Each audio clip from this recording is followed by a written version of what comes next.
আমরা ইসরায়েলের কথা শুনেছি। ইসরায়েলি সেনাবাহিনী গাজা উপত্যকায় আমাদের প্যালেস্টাইনি ভাই বোনদের ঘরে ঘরে গিয়ে তল্লাশি করে শিশুদেরকে টেনে হিঁচড়ে বের করে আনি, ইচ্ছে হলে গুলি করে মেরে ফেলে, বন্দি করে নির্যাতন করে অধিকৃত গাজা উপত্যকার কথা শুনেছি। কিন্তু এখন গোপালগঞ্জে কি হচ্ছে? গোপালগঞ্জ বাংলাদেশের একটা জেলা। এই জেলাটি আপনারা যখন এই ভিডিওটি দেখছেন, গত 5 দিন ধরে সেখানে কারফিউ জারি করে রাখা হয়েছে। সমকাল পত্রিকা জানাচ্ছে শিশু, কিশোর, আবাল, বৃদ্ধ, বনিতাকে গণহারে গ্রেফতার করা হচ্ছে। গোপালগঞ্জ কারাগারে জায়গা হচ্ছে না বলে পাশের দুটো জেলার কারাগারে তাদেরকে বন্দি করে রাখা হচ্ছে। এই প্রথমবারের মতো আমরা দেখলাম পুলিশ, র্যাব, সেনাবাহিনী, বিজিবির পাশাপাশি কোস্টগার্ড মোতায়েন করা হয়েছে গোপালগঞ্জের জন্য।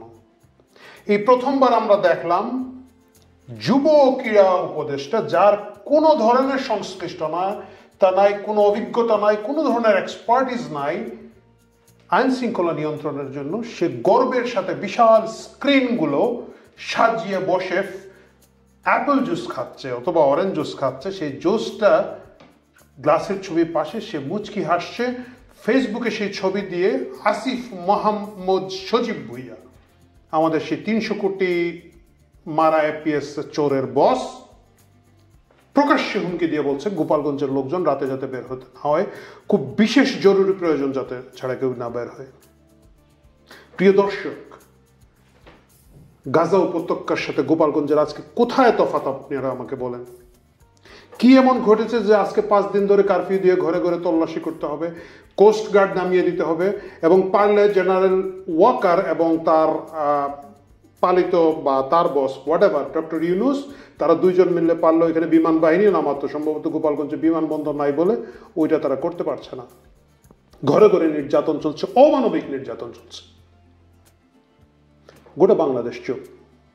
গোপালগঞ্জবাসীর দোষ কি? তাদের দোষ হচ্ছে তাদের জেলায় শেখ মুজিবের জন্ম হয়েছিল। তাদের দোষ হচ্ছে তাদের জেলায় মার্চ টু গোপালগঞ্জ ঘোষণা দিয়ে একদল লোক সেখানে গিয়েছে, যেতে চেয়েছে।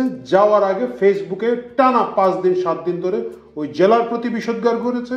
সেই শেখ মুজিবের কবর ভেঙে ফেলবো, বঙ্গবন্ধুকে বঙ্গবল্টু বলা, অশ্লীল বিভিন্নভাবে হ্যামারান, ওদের একটা নারী সমন্বয়ক বলছে ভেকুর ভাড়া কত, এই ধরনের স্লোগান দিতে দিতে তারা গিয়েছে। মানে যত ধরনের উস্কানি করা যায় উস্কানি দিয়ে তারা গিয়েছে।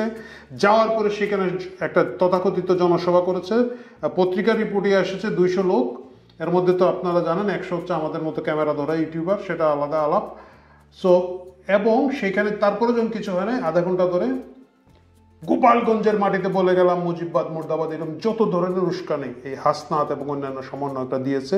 দেওয়ার পর যখন গোপালগঞ্জবাসী আর মিনিমাম আত্মসম্মান, মিনিমাম ইজ্জতের কারণে এগিয়ে এসেছে, এবং তখন ফটাফট সেনাবাহিনী 4 জনকে গুলি করে মেরে ফেলেছে।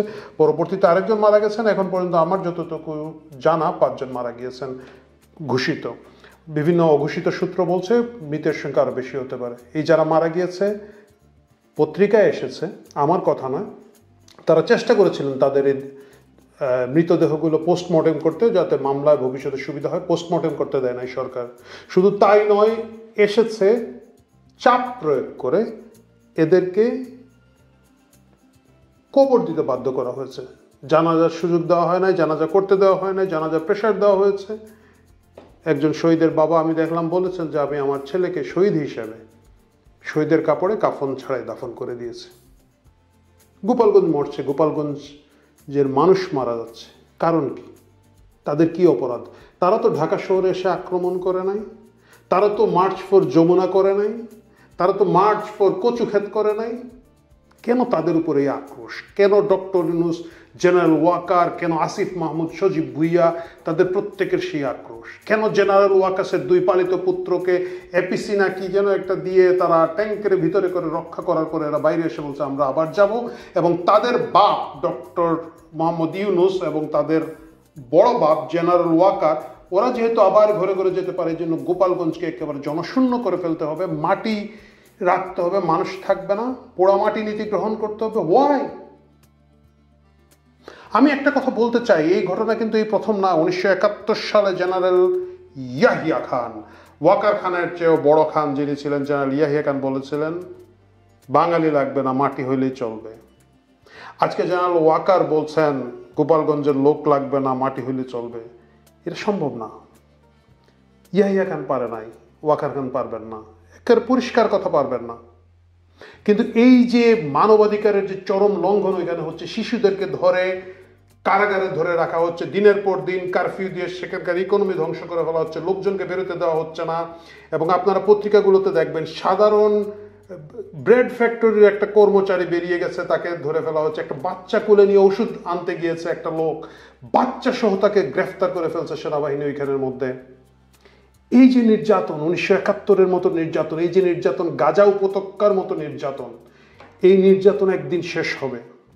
এবং যেদিন শেষ হবে সেদিন কিন্তু ভিন্ন একটা জায়গা তৈরি হবে। গোপালগঞ্জ ঢাকা থেকে অনেক দূরের একটা এলাকা, একটা জেলা। আমি জানি না সেখানকার লোকজন যথেষ্ট ভিডিও আমাদেরকে সরবরাহ করতে পারেন না বলে আমরা ঢাকার যারা সুশীলরা আছেন, ঢাকার যারা লেখক, সাহিত্যিক, কবি, গায়ক, আরো কারা কারা আছেন, তাদের বিবেক জাগ্রত হচ্ছে না। তারা এটা নিয়ে কথা বলছেন না, তারা এটা নিয়ে চুপচাপ আছেন। অথবা হয়তো তারা যথেষ্ট পরিমাণ গোপালগঞ্জবাসী তো আর ডলার দিতে পারবে না, ডলারের অভাবের কারণেও সেটা হতে পারে, আমি জানি না কি কারণে। কিন্তু প্রিয় দর্শক, আপনারা যারা সাধারণ মানুষ, আমার মতো মানুষ, গোপালগঞ্জ নিয়ে কথা বলুন। গোপালগঞ্জকে রক্ষা করা শুধু গোপালগঞ্জ রক্ষা করা না। আজকে যদি জেনারেল ওয়াকারের এই পালিত পুষ্যরা আহ্লাদ করে আমরা আবার গোপালগঞ্জে যাব, সুতরাং গোপালগঞ্জকে মেরে ফেলতে হবে। গতকালকের ঘটনা চকরিয়াতে ঘটেছে, এরা বাইরে এসে বলবে আমরা আবার চকরিয়া যাব, জেনারেল ওয়াকারকে তখন চকরিয়া সাফ করে দিতে হবে। তারপর তারা থার্ড আর কোন জায়গায় গিয়ে দৌড়ানি খাবে, ধরেন অন্য একটা জেলায়, বলবে এই জেলাকে ক্লিয়ার করে দিতে হবে।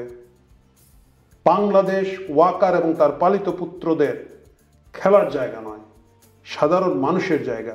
এই কথাটা যদি বিশ্বাস করুন, কণ্ঠ ছাড়ুন, কথা বলুন, জোরে কথা বলুন। গোপালগঞ্জ শুধু গোপালগঞ্জ নয়, গোপালগঞ্জকে রক্ষা করতে পারলে গোটা বাংলাদেশ রক্ষা পাবে। ভালো থাকুন। আমার মতো মানুষ, গোপালগঞ্জ নিয়ে কথা বলুন। গোপালগঞ্জকে রক্ষা করা শুধু গোপালগঞ্জ রক্ষা করা না। আজকে যদি জেনারেল ওয়াকারের এই পালিত পুষ্যরা আহ্লাদ করে আমরা আবার গোপালগঞ্জে যাব, সুতরাং গোপালগঞ্জকে মেরে ফেলতে হবে।